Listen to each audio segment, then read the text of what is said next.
अस्सलाम वालेकुम student, first year biology chapter number 1 और चैप्टर नंबर 1 सेल स्ट्रक्चर और फंक्शंस का है।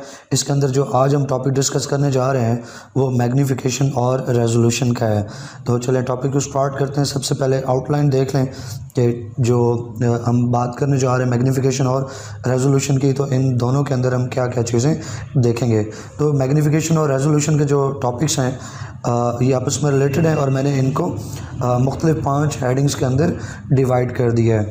अब दोनों सूरतों में यानी मैग्नीफिकेशन रेजोल्यूशन दोनों तरफ मैंने सेम हेडिंग्स बनाई है और 5 हेडिंग्स हैं दोनों में। सबसे पहले हम डेफिनेशन की बात करेंगे, डेफिनेशन डिफ़ाइन कर देंगे, फिर मैग्नीफिकेशन रेजोल्यूशन का यूनिट देखेंगे, फिर फैक्टर्स देखेंगे, लिमिटेशंस और एंड के ऊपर वेरिएशन की बात करेंगे। तो दोनों मैग्नीफिकेशन रेजोल्यूशन को इन्हीं 5 हेडिंग्स के अंदर हम डिस्कस करते हैं। सबसे पहले हम बात करेंगे मैग्नीफिकेशन की, और मैग्नीफिकेशन की जो पहली हेडिंग है वो डेफिनेशन है। तो उसको डिफ़ाइन करेंगे, मुख्तलिफ अंदाज से डिफ़ाइन किया जा सकता है मैग्नीफिकेशन को। हम यहाँ पे मैग्नीफिकेशन किसकी बात कर रहे हैं, माइक्रोस्कोप की मैग्नीफिकेशन की बात कर रहे हैं। तो माइक्रोस्कोप के रेफरेंस से मैग्नीफिकेशन को डिफ़ाइन करेंगे। तो it is the ability of microscope, microscope की ये सलाहियत है कौन सी, to make enlarge image, बड़ा इमेज बनाना, इन लार्ज बड़ा इमेज। जिसका इमेज ऑब्जेक्ट का, जिस ऑब्जेक्ट को आप माइक्रोस्कोप के नीचे रखते हो, माइक्रोस्कोप उस ऑब्जेक्ट का इमेज बना लेती है और फिर उस इमेज को और बड़ा करके आपको दिखा देती है। तो जो ऑब्जेक्ट का ओरिजिनल साइज है, ऑब्जेक्ट का जो रियल एक्चुअल साइज है, उसके मुकाबले में कितना बड़ा इमेज बनता है, that is actually the magnification of microscope. आप यूँ भी डिफाइन कर सकते हैं कि it is increase in apparent size of object. Object का जो अपेरेंट साइज है, ज़ाहिरी तौर पर जो साइज है उसमें इंक्रीज आना। Apparent size of the object का मतलब ये है बेटा कि जब आप माइक्रोस्कोप के नीचे ऑब्जेक्ट रख रहे हो तो माइक्रोस्कोप ऑब्जेक्ट को बड़ा नहीं करती। अगर माइक्रोस्कोप के नीचे आपने एक बैक्टीरियल सेल रखा और बैक्टीरियल सेल फर्ज कर ले 2 माइक्रोमीटर का है, तो बैक्टीरिया जब माइक्रोस्कोप में जाएगा तो 2 माइक्रोमीटर से बैक्टीरिया बड़ा नहीं होगा, बैक्टीरियल सेल का साइज 2 माइक्रोमीटर ही रहेगा। होगा क्या कि माइक्रोस्कोप उस बैक्टीरियल सेल का एक इमेज बनाएगी, बड़ा इमेज, और उस बड़े इमेज को मज़ीद बड़ा करके दिखा देगी। तो असल में इमेज है जिसका साइज इंक्रीज होता है, ना कि ऑब्जेक्ट का रियल साइज। रियल में ऑब्जेक्ट का जो एक्चुअल साइज है उसमें कोई चेंज नहीं आता। माइक्रोस्कोप उसका इमेज लेकर तो उसको इमेज को बड़ा करके दिखाती है। तो हम कहते हैं कि बैक्टीरिया असल में तो बड़ा नहीं हुआ, उसका साइज इंक्रीज नहीं हुआ, हाँ ज़ाहिरी तौर पर वो बड़ा होके नज़र आ रहा है, इसलिए हम लिखते हैं इंक्रीज इन अपेरेंट साइज, ज़ाहिरी तौर पर, नॉट एक्चुअली। अब आप मैग्नीफिकेशन को यूँ भी कह सकते हैं कि it means how many times image of an object, के भाई ऑब्जेक्ट माइक्रोस्कोप में नीचे आपने रखा, उसका इमेज बना, तो हाउ मैनी टाइम्स इमेज, कितना दफ़ा, कितने ज़्यादा टाइम्स उस इमेज, उस ऑब्जेक्ट का इमेज जो है वो बड़ा हुआ है। फ़र्ज कर लो बैक्टीरियल सेल का जो एक्चुअल साइज है वो 2 माइक्रोमीटर है, माइक्रोस्कोप में रखा, माइक्रोस्कोप ने उसका इमेज बनाया, बड़ा इमेज बनाया, और बड़े इमेज का साइज जो है वो आप कह लो 100 माइक्रोमीटर है। तो असल साइज 2 माइक्रोमीटर था, इमेज का साइज जो नज़र आ रहा है 100 माइक्रोमीटर है। तो हम कह सकते हैं कि हमारा जो ऑब्जेक्ट है वो 50 टाइम्स इन लार्ज होकर, ठीक है, 50 टाइम्स इन लार्ज होकर बड़ा करके दिखाया गया है। तो उसका एक्चुअल साइज 2 माइक्रोमीटर, इमेज जो आ रहा है वो आ रहा है हमारे पास 100 माइक्रोमीटर। तो फिर आप इनकी रेशो निकालें, 100:2, इसको सिंप्लीफाई करें, ठीक है, तो 2 के टेबल से 2 कैंसिल हो जाएगा, 100 को 2 से डिवाइड करो तो 50 आ जाएगा। तो आप कह सकते हो कि एक्चुअल साइज के मुकाबले में इमेज 50 टाइम्स बड़ा हुआ। तो ये क्या है, मैग्नीफिकेशन ऑफ माइक्रोस्कोप। तो ये इस स्टेटमेंट का, इस सेंटेंस का मतलब है it means how many times image of an object has been enlarged as compared to the actual size of object। अब दूसरी जो हेडिंग है वो यूनिट्स की है। ये बहुत इंपॉर्टेंट पॉइंट है, ये इंट्री टेस्ट के अंदर क्वेश्चन पूछा जाता है इसके ऊपर, और लाइक से लाइक बच्चे भी इस MCQ को गलत करते हैं। यूनिट ऑफ मैग्नीफिकेशन का, बड़ा यूनिट जो है मैग्नीफिकेशन का वो कोई नहीं होता, ठीक है। Magnification of microscope has no units, क्योंकि ये सेम क्वांटिटीज के दरमियान में रेशो है, ये दो लेंस के दरमियान में, दो हाइट्स के दरमियान में ये रेशो है। तो सेम यूनिट में लेंथ का यूनिट मीटर फर्ज कर लो, नीचे भी अगर मीटर हो तो मीटर से कैंसिल, जो यूनिट है वो नहीं निकलेगा। ऊपर अगर माइक्रोमीटर है डिवाइडेड बाय माइक्रोमीटर, तो माइक्रोमीटर से कैंसिल होकर रिजल्ट जो उसका देखोगे यूनिट जो है वो जीरो निकलेगा। तो मैग्नीफिकेशन जो चूंकि दो लेंस के दरमियान में रेशो होती है, लिहाजा दो लेंस एक दूसरे को कैंसिल कर देती हैं और इसका कोई यूनिट नहीं निकलता। हाँ, इसको रिप्रेजेंट किया जाता है एक लेटर से, और वो लेटर है कैपिटल एक्स। इसको एक्स से रिप्रेजेंट किया जाता है, एक्स इसका सिंबल है। तो जो एमसीक्यू आता है उसमें पूछा जाता है which of the following is unit of microscope, तो उसमें nanometre unit of magnification of microscope option यूं हो सकते हैं, नैनोमीटर हो, माइक्रोमीटर हो, एक्स वहाँ पे लिखा हो और फिर लिखा हो नन ऑफ दीज। तो बच्चों ने चूंकि वो एक्स मैग्नीफिकेशन के साथ लिखा पढ़ा देखा होता है, तो बगैर समझे सोचे डायरेक्ट एक्स पे टिक कर देते हैं, हालांकि एक्स उसका सिंबल है, यूनिट नहीं है। मैग्नीफिकेशन का कोई यूनिट नहीं होता, याद रखिएगा। एक्स जो है वो सिंबल है मैग्नीफिकेशन के लिए। ये नीचे एग्जांपल भी मैंने बता दिया। मिसाल के तौर पे 150x मैग्नीफिकेशन, यहाँ रेजोल्यूशन का वर्ड आया, ये टाइपिंग मिस्टेक है, क्योंकि हम मैग्नीफिकेशन की बात कर रहे हैं तो यहाँ पर रेजोल्यूशन नहीं होना चाहिए, मैग्नीफिकेशन होना चाहिए जी। तो मैं यहाँ पॉइंट बना देता हूँ। तो 150x मैग्नीफिकेशन हो तो इसका मतलब है कि उस ऑब्जेक्ट का जो इमेज है वो 150 टाइम्स इन लार्ज हुआ है। ठीक है, ऑब्जेक्ट का इमेज बना, कितना बड़ा इमेज बना, 150 टाइम्स। x टाइम्स के लिए आप ले सकते हो, तो 150x अगर मैग्नीफिकेशन माइक्रोस्कोप की है तो 150 टाइम्स इन लार्ज इमेज बना है ऑब्जेक्ट का, और यहाँ पे जो x है that is the symbol of magnification. दूसरी जो हमारी हेडिंग है, तीसरी वो है फैक्टर्स की, कि मैग्नीफिकेशन किन फैक्टर्स के ऊपर डिपेंड करती है। मैग्नीफिकेशन मेनली लेंसेज के ऊपर डिपेंड कर रही होती है। माइक्रोस्कोप में जो लेंसेज यूज हुए हैं उन लेंसेज की जो इंडिविजुअल मैग्नीफिकेशन है उनके ऊपर माइक्रोस्कोप की मैग्नीफिकेशन डिपेंड करती है। इसके लिए एक फार्मूला यूज होता है। फार्मूला क्या है कि मैग्नीफिकेशन ऑफ माइक्रोस्कोप, ठीक है, कैपिटल एम मैग्नीफिकेशन के लिए और स्मॉल एम माइक्रोस्कोप के लिए।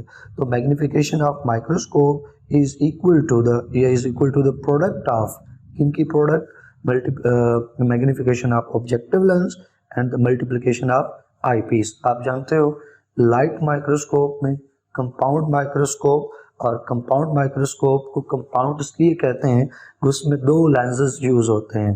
ठीक है, दो लेंसेज एक साथ यूज होते हैं, तो वो लेंस जो ऑब्जेक्ट के ऊपर डायरेक्टली पड़ा होता है उसको ऑब्जेक्टिव लेंस कहते हो, और ऑब्जेक्टिव लेंस इमेज बनाकर ऊपर एक और लेंस पर पड़ा होता है जहाँ से आप अपनी आई रख कर प्लेस करके इमेज को देखते हो, वो ऊपर पड़ा हुआ दूसरा लेंस आई पीस कहलाता है। तो जो माइक्रोस्कोप में दो लेंसेज यूज हुए हैं, दोनों लेंसेज की अलग अपनी अपनी मैग्नीफिकेशन है। ऑब्जेक्टिव लेंस की भी मैग्नीफिकेशन है, आई पीस के भी अपनी इंडिविजुअल मैग्नीफिकेशन है। तो अगर आपने माइक्रोस्कोप की मैग्नीफिकेशन निकालनी है तो दोनों जो लेंसेज हैं उनकी मैग्नीफिकेशन को आपस में मल्टीप्लाई कर दें। तो स्मॉल एम जो है magnification of microscope, M object magnification of objective lens, M एब is the magnification of eyepiece का दूसरा नाम ऑकुलर लेंस। एक एग्जांपल यहाँ पे कोट कर लें, मैग्नीफिकेशन ऑफ ऑब्जेक्टिव लेंस आपको दे दी जाए 5x, ऑब्जेक्टिव लेंस की अपनी मैग्नीफिकेशन 5x है, आई पीस की अपनी मैग्नीफिकेशन जो है वो अगर 10x है, यहाँ पे मिसिंग है, मैं लिख देता हूँ 10, भी टाइपिंग मिस्टेक हो जाती है समटाइम, तो इसके लिए माजरत। ओके जी, तो जो ऑब्जेक्टिव लेंस है उसकी मैग्नीफिकेशन 5x और जो आई पीस है उसकी मैग्नीफिकेशन 10x है। अब आप दोनों को मल्टीप्लाई करके माइक्रोस्कोप की मैग्नीफिकेशन निकाल सकते हैं। तो 10x multiplied by 5x result is the 50x। तो 50x will be the magnification of microscope.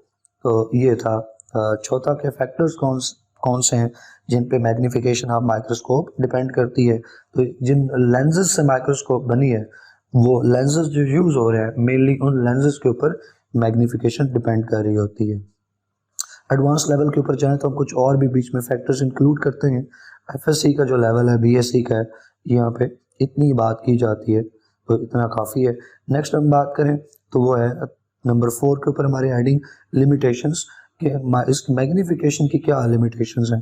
तो अगर हम थ्योरेटिकली देखें, ऑन थ्योरी देखें, तो आप किसी माइक्रोस्कोप में जितनी चाहें मैग्नीफिकेशन आप अचीव कर सकते हैं। You can achieve your desired magnification जितना आप चाहें। आप चाहते हैं कि माइक्रोस्कोप मेरी मर्जी में उसमें इतनी मैग्नीफिकेशन हो तो आप वो मैग्नीफिकेशन माइक्रोस्कोप को दे सकते हैं अगर आप उसके लिए प्रॉपर लेंसेज यूज़ करें। लेकिन लिमिटेशन ये है कि अगर आप बहुत ज़्यादा मैग्नीफिकेशन बढ़ा भी देते हो तो बहुत ज़्यादा मैग्नीफिकेशन आपकी किसी काम की नहीं होगी, ठीक है। उसकी वजह यह है कि जब एक सर्टन पॉइंट से, एक सर्टन लेवल से मैग्नीफिकेशन जब बहुत ज़्यादा बढ़ जाती है तो उसके साथ जो रिजॉल्विंग पावर है, रेजोल्यूशन है, वो इंक्रीज नहीं होती, ज़्यादा डिटेल्स नहीं मिलती, क्योंकि डिटेल्स जो मिलनी है उस ऑब्जेक्ट के बारे में वो रेजोल्यूशन से मिलनी है, रिजॉल्विंग पावर से मिलनी है। मैग्नीफिकेशन तो ये है कि ऑब्जेक्ट बड़ा होके नज़र आ रहा है। तो अगर रेजोल्यूशन इंक्रीज नहीं हो रही और खाली मैग्नीफिकेशन इंक्रीज हो रही है तो इसका मतलब है कि आप इमेज को बस जूम करते जा रहे हो और जूम करते करते एक टाइम आएगा कि जब वो इमेज ब्लर हो जाएगा तो उससे आपको कोई इंफॉर्मेशन नहीं मिलने वाली। तो beyond a certain point magnification is of no use. Reason क्या है? Because the image reveals no more details. Image में जितनी डिटेल्स मिल चुकी उतनी मिलेंगी, उससे ज़्यादा नहीं मिलेंगी, चाहे मैग्नीफिकेशन आप जितनी ही ज़्यादा कर लें। उसकी वजह क्यों उतनी डिटेल्स मिलेंगी, ज़्यादा नहीं मिलेंगी? क्योंकि रिजॉल्विंग पावर इंक्रीज नहीं हो रही, डिटेल्स जो मिलती हैं वो रेजोल्यूशन यानी रिजॉल्विंग पावर से आती हैं। अच्छा, फिर it is limited by the size of lens. ये भी है, हमने ऊपर पढ़ा फैक्टर्स में कि माइक्रोस्कोप की जो मैग्नीफिकेशन है वो उसके लेंसेज पे डिपेंड करती है और लेंसेज जो हैं वो छोटे बड़े करने से मैग्नीफिकेशन चेंज हो जाती है। तो अगर आपको मैग्नीफिकेशन बढ़ानी है तो उसी हिसाब से लेंसेज का साइज़ भी बढ़ाना पड़ेगा। तो आप एक माइक्रोस्कोप में बहुत ज़्यादा मैग्नीफिकेशन लेने के लिए तो बहुत बड़े बड़े लेंसेज तो इस्तेमाल नहीं कर सकते हो। तो एक हद तक आप उसको लिमिट करोगे, रोकोगे। एक माइक्रोस्कोप में एक मैक्सिमम पॉइंट तक आप ले जा सकते हो, उससे आगे नहीं ले जा सकते। एक सर्टेन पॉइंट पे आप मैग्नीफिकेशन की वैल्यू को अचीव कर सकते हो, अटेन कर सकते हो, उससे आगे की मैग्नीफिकेशन किसी काम की नहीं है। तो मैक्सिमम बेस्ट, मैक्सिमम ऑप्टिमम जो मैग्नीफिकेशन है उसके ऊपर माइक्रोस्कोप को कंस्ट्रक्ट कर दिया जाता है, उसके लेंसेज को कंस्ट्रक्ट कर दिया जाता है। तो it is limited by the size of lenses. Variation की बात करें, वेरिएशन का मतलब है कि क्या एक माइक्रोस्कोप की मैग्नीफिकेशन चेंज हो सकती है? तो किसी भी एक माइक्रोस्कोप के लिए, मैं ज़्यादा की बात नहीं कर रहा, कोई एक माइक्रोस्कोप ले लें, ठीक है, फॉर अ माइक्रोस्कोप, कोई एक स्पेसिफिक माइक्रोस्कोप ले ली तो उसकी मैग्नीफिकेशन चेंज हो सकती है। मैग्नीफिकेशन वेरिएबल फैक्टर है। आपने अपनी लैब में लाइट माइक्रोस्कोप में देखा होगा कि आई पीस का एक पूरा बॉक्स आता है, डिफरेंट मैग्नीफिकेशंस होती हैं, आई पीस ऊपर से रिमूव हो जाता है, ऊपर आप बड़ी पावर का मैग्नीफिकेशन आई पीस लगा दें और बड़ी पावर का आई पीस लगा दें। इसी तरह नीचे जो ऑब्जेक्टिव लेंस है वो भी अमूमन 3 या 4 ऑब्जेक्टिव लेंस लगे होते हैं डिफरेंट पावर्स वाले। तो आप जब लेंस चेंज करोगे, ऑब्जेक्टिव लेंस या आई पीस चेंज करोगे तो उसी एक माइक्रोस्कोप की जो मैग्नीफिकेशन है वो चेंज हो जाएगी। ये भी बहुत इंपॉर्टेंट कंसेप्ट है, ये स्टूडेंट्स को याद रखना है और इंटर टेस्ट के एग्जाम्स में ये बात पूछी जाती है कि कौन सा फैक्टर माइक्रोस्कोप के लिए कांस्टेंट है और कौन सा वेरिएबल है। तो जो मैग्नीफिकेशन है किसी एक माइक्रोस्कोप के लिए एक वेरिएबल फैक्टर है, ये चेंज हो सकता है by changing the different lenses. आप आई पीस के ऑब्जेक्टिव लेंस चेंज करोगे, मैग्नीफिकेशन चेंज हो जाएगी। अब हम बात करेंगे जो दूसरा पार्ट है यानी रेजोल्यूशन। रेजोल्यूशन को रिजॉल्विंग पावर भी कहते हैं, जैसे मैग्नीफिकेशन को मैग्नीफाइंग पावर कहते हैं। तो इसमें भी वही 5 हेडिंग है। सबसे पहले डिफाइन कर लेते हैं। तो मुख्तलिफ अंदाज से इसको भी डिफ़ाइन किया जा सकता है। टेक्निकल वे जो है इसको डिफ़ाइन करने का वो ये है कि it is the minimum distance, ठीक है। रेजोल्यूशन रिजॉल्विंग पावर एक डिस्टेंस है, छोटे से छोटा डिस्टेंस है, मिनिमम डिस्टेंस है जिसके ऊपर दो पॉइंट्स अलग से नजर आए, ठीक है। तो minimum distance at which two points can be seen as separated points, दो पॉइंट्स जो बहुत करीब हों वो अगर अलग अलग नजर आ रहे हों, उनमें मिनिमम डिस्टेंस जिसके ऊपर वो अलग अलग हमें नजर आए, वो क्या है, रिजॉल्विंग पावर है, रेजोल्यूशन है। और आप यूं भी कह सकते हो जो एक एडजेक्टिव अंदाज है, इनडायरेक्ट अंदाज है डिफाइन करने का, it is the measure of clarity of image. जैसे मैंने ऊपर आपको बताया कि रेजोल्यूशन इमेज की डिटेल्स को रिवील करती है, डिटेल्स बताती है, क्लैरिटी लाती है। इमेज जितना क्लियर होगा हमें उतनी ज़्यादा डिटेल्स मिलेंगी। तो resolution is equal to clarity of the image, image उतना ज़्यादा क्लियर होगा जितनी ज़्यादा रिजॉल्विंग पावर होगी। नेक्स्ट हम बात करेंगे यूनिट्स की। ऊपर हमने देखा कि मैग्नीफिकेशन का कोई यूनिट नहीं था, लेकिन रेजोल्यूशन में ऐसा नहीं है। रेजोल्यूशन जो है इसका यूनिट होता है, चूँकि ये एक लेंथ है तो इसको मिलीमीटर में एक्सप्रेस किया जा सकता है, माइक्रोमीटर में लिखा जा सकता है और नैनोमीटर में।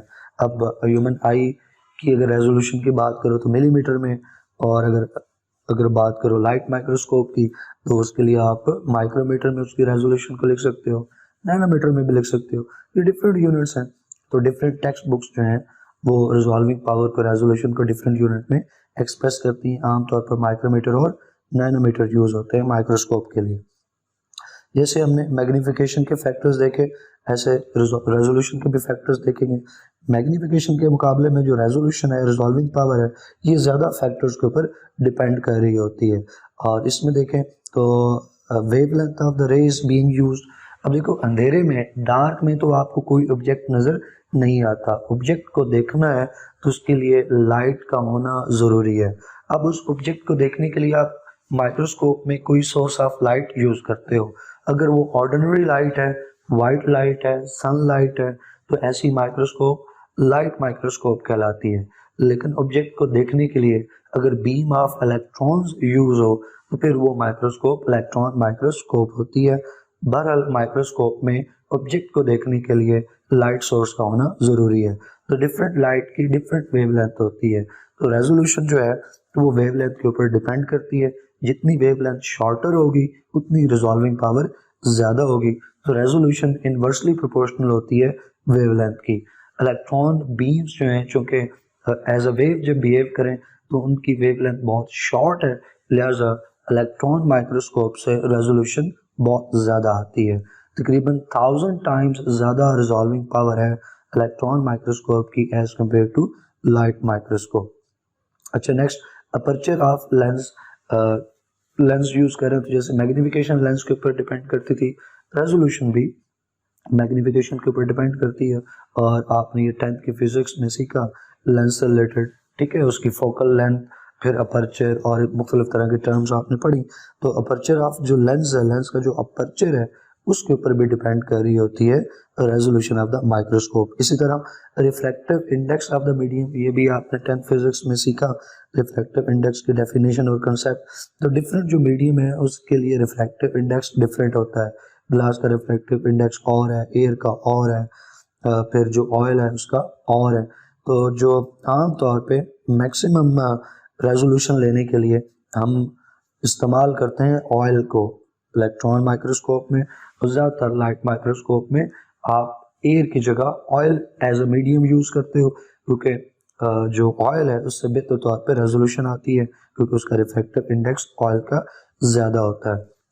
तो रेजोल्यूशन जो है वो डिपेंड कर रही है वेवलेंथ पे, अपर्चर पे और रिफ्रैक्टिव इंडेक्स ऑफ मीडियम। इसके अलावा माइक्रोस्कोप बनाने में जो माइक्रोस्कोप के कंपोनेंट्स हैं उनकी अरेंजमेंट जिस तरह से हुई है उसके ऊपर भी ये डिपेंड करती है। ये बात बड़ी आसानी से आप समझ सकते हैं अगर आप माइंड में ये लाएं कि अगर हम लाइट माइक्रोस्कोप की बात करें और इलेक्ट्रॉन माइक्रोस्कोप की भी बात कर लें, इलेक्ट्रॉन माइक्रोस्कोप में भी इलेक्ट्रॉन वेव के तौर पे बिहेव करते हैं, ना कि पार्टिकल। तो इलेक्ट्रॉन एज अ वेव, और लाइट माइक्रोस्कोप में तो लाइट तो नॉर्मली एज अ वेव ही बिहेव कर रही होती है।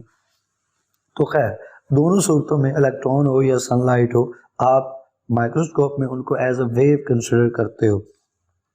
तो आपको पता है वेव जो है उस पर डिफ्रैक्ट भी करती हैं, उनकी रिफ्रैक्शन भी होती है, डिफ्रैक्शन भी होती है, जो अरेंजमेंट पे एंगल के ऊपर चेंज होती रहती है। एक एंगल पे डिफ्रैक्शन और है तो दूसरे एंगल पे डिफ्रैक्शन और हो सकती है। एक अरेंजमेंट पे रिफ्रैक्शन और तरह से है तो दूसरे एंगल के ऊपर अरेंजमेंट के ऊपर रिफ्रैक्शन और तरह से हो सकती है। तो माइक्रोस्कोप बनाने में उसके कंपोनेंट्स को किस तरह से अरेंज किया है, इससे लाइट और इलेक्ट्रॉन्स की जो डिफ्रैक्शन है, ये रिफ्रैक्शन है, वो इफेक्ट होती है और इससे रेजोल्यूशन भी इफेक्ट होती है। तो ये चार मेन फैक्टर्स हैं, और भी छोटे मोटे निकाले जा सकते हैं। बड़ी क्लासेस में जब आप मास्टर लेवल पे देखते हो तो और चीज़ें भी लेके आते हैं हम, लेकिन यहाँ एफएससी और बीएससी तक ये 3-4 फैक्टर्स काफ़ी हैं: वेवलेंथ, अपर्चर, रिफ्रैक्टिव इंडेक्स और arrangement of the components. Number 4 पे हम बात करने जा रहे हैं लिमिटेशंस। जिस तरह मैग्निफिकेशन की लिमिटेशंस हैं, इस तरह रेजोल्यूशन जो है उसकी भी लिमिटेशन है। तो it is limited by it's factors जो ऊपर हमने पढ़े। वेवलेंथ, आप एक हद तक वेवलेंथ जो है वो छोटी वेवलेंथ यूज़ कर सकते हैं, उससे छोटी वेवलेंथ अवेलेबल ही ना हो और आप यूज़ ही ना कर सकें तो वेवलेंथ की लिमिट होने से आपकी रेजोल्यूशन लिमिट हो जाएगी। इस तरह अपर्चर है, बहुत छोटा और बहुत बड़ा लेंस भी नहीं यूज़ कर सकते, मीडियम और मुनासिब साइज़ का लेंस यूज़ करना आपने। रिफ्रैक्टिव इंडेक्स में भी लिमिटेशन है, अरेंजमेंट भी लिमिटेशंस हैं। तो resolution is limited by it's factors, mainly उन फैक्टर्स में मेन जो फैक्टर है वो वेवलेंथ का है। सॉरी, अगर ऑर्डिनरी लाइट आप यूज़ करो, जैसे लाइट माइक्रोस्कोप में यूज़ करते हो, तो उससे रेजोल्यूशन और आती है। अगर बीम ऑफ इलेक्ट्रॉन्स यूज़ करो तो उससे रेजोल्यूशन और तरह की आएगी। जितनी शॉर्टर वेवलेंथ होगी उतनी ज़्यादा रिजॉल्विंग पावर होगी।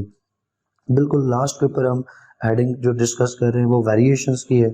ऊपर हमने मैग्नीफिकेशन के बारे में बात की कि मैग्नीफिकेशन किसी एक माइक्रोस्कोप के लिए वेरिएबल कंपोनेंट है, लेकिन जो रेजोल्यूशन है, रिजॉल्विंग पावर है, किसी एक माइक्रोस्कोप के लिए याद रखिएगा ये कांस्टेंट फैक्टर होता है। कोई एक माइक्रोस्कोप आप ले लें, उसकी मैग्नीफिकेशन तो यू चेंज कर सकते हैं आप लेंस चेंज करके, लेकिन उसकी रिजॉल्विंग पावर आप चेंज नहीं कर सकते। उसकी फिक्स्ड रिजॉल्विंग पावर है, रेजोल्यूशन है, जो उसकी इनबिल्ट है। ठीक है, माइक्रोस्कोप बनाते वक्त जो उसकी inbuilt maximum resolving power achieve की जा सकती थी वो अचीव कर ली, वो माइक्रोस्कोप खरीद के आपके लैब में आ गई। अब उस एक माइक्रोस्कोप को आप यूज़ कर रहे हैं तो आप उसको उसकी मैक्सिमम रिजॉल्विंग पावर पे यूज़ कर सकते हैं, उससे आगे आप नहीं ले जा सकते। तो किसी एक माइक्रोस्कोप के लिए रेजोल्यूशन उसके लिए कांस्टेंट फैक्टर होता है, जबकि मैग्नीफिकेशन उसकी चेंज की जा सकती है। अब हम डिफरेंशिएट करेंगे, ये एक इम्पॉर्टेंट शॉर्ट क्वेश्चन हो सकता है, difference between magnification and resolution. तो मैंने एक टेबल की सूरत में इनको डिफरेंशिएट कर दिया। ऊपर वाली बातें अगर आपको बेहतर तौर पे समझ आ गई हैं तो ये भी कोई प्रॉब्लम नहीं होना चाहिए। फैक्टर्स में सबसे पहले डेफिनेशन हम देख रहे हैं, तो magnification is increase in the apparent size of object. उसके मुकाबले में आप उसको देख लें रेजोल्यूशन को, that is the measure of clarity. Unit देखें तो मैग्नीफिकेशन का कोई यूनिट नहीं होता, लेकिन रेजोल्यूशन को मिलीमीटर में, माइक्रोमीटर में और नैनोमीटर वगैरह में एक्सप्रेस किया जाता है। ये इसका डिफरेंट यूनिट्स हैं जो यूज होते हैं। डिपेंडेंस देखें, जिन फैक्टर्स के ऊपर मैग्नीफिकेशन डिपेंड करती है, तो मेनली मैग्नीफिकेशन जो है वो लेंस के ऊपर, या जो लेंसेज यूज हो रहे हैं माइक्रोस्कोप में उन पर डिपेंड करती है। रेजोल्यूशन बहुत सारे फैक्टर्स हैं, लेकिन मेन फैक्टर जो है वो वेवलेंथ है। जो लाइट सोर्स यूज हो रहा है उसकी वेवलेंथ के ऊपर रेजोल्यूशन मेनली डिपेंड करती है।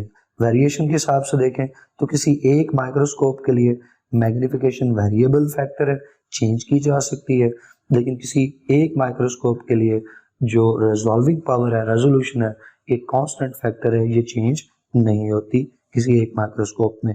एग्जांपल देख लें तो आपकी टेक्स्ट बुक में जो नंबर दिया गया है वही नंबर मैं यहाँ कोट कर रहा हूँ। डिफरेंट टेक्स्ट बुक में डिफरेंट नंबर कोट किया जाता है। इंटरनेट पे आप देखेंगे तो आपको और नंबर मिलेंगे, लेकिन जो आपने याद रखने हैं वही जो टेक्स्ट बुक में लिखेंगे, क्योंकि आपका पेपर और इंटू टेस्ट वगैरह सारे एमसीक्यू टेक्स्ट बुक से बनने हैं। तो आपका जो किबला और काबा है वो टेक्स्ट बुक होना चाहिए। तो अगर मैग्नीफिकेशन की बात करें तो आपकी बुक में लिखा है कि लाइट माइक्रोस्कोप की जो मैग्नीफिकेशन है वो 4000x है, लेकिन अगर आप इलेक्ट्रॉन माइक्रोस्कोप की देखें मैग्नीफिकेशन तो वो 3 लाख है। इलेक्ट्रॉन माइक्रोस्कोप ऑब्जेक्ट को 3 लाख टाइम्स बढ़ा करके दिखा सकती है। रेजोल्यूशन में आ जाए तो लाइट माइक्रोस्कोप की जो रिजॉल्विंग पावर है वो 25 एंगस्ट्रॉम है। एंगस्ट्रॉम का आपको यकीनन पता होगा, जिस तरह माइक्रोमीटर नैनोमीटर है, इस तरह एंगस्ट्रॉम भी एक प्रीफिक्स है। नैनोमीटर 10⁻⁹ होता है और जो एंगस्ट्रॉम है ये 10⁻⁻10 होता है। Angstrom is equal to 10⁻⁻10। तो 25 एंगस्ट्रॉम जो है ये लाइट माइक्रोस्कोप की रिजॉल्विंग पावर है।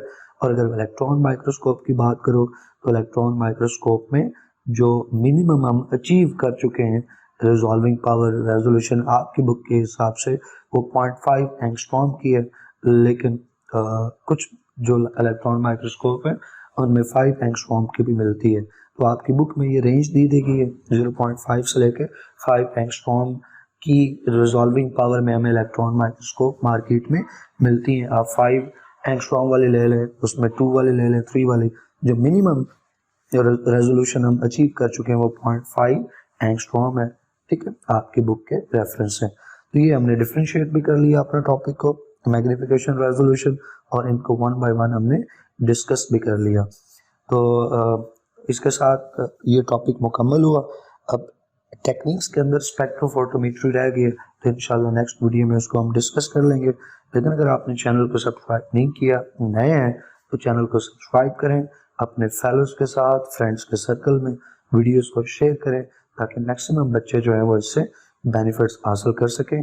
आपकी क्यूरीज, आपके क्वेश्चंस मोर देन वेलकम। आप कमेंट सेक्शन में, वीडियो के कमेंट सेक्शन में अपनी क्यूरीज और क्वेश्चन पूछ सकते हैं। डेफिनेटली मैं उसको पहली प्रायोरिटी में आंसर करूंगा। नेक्स्ट वीडियो तक बेटा, अल्लाह हाफिज़।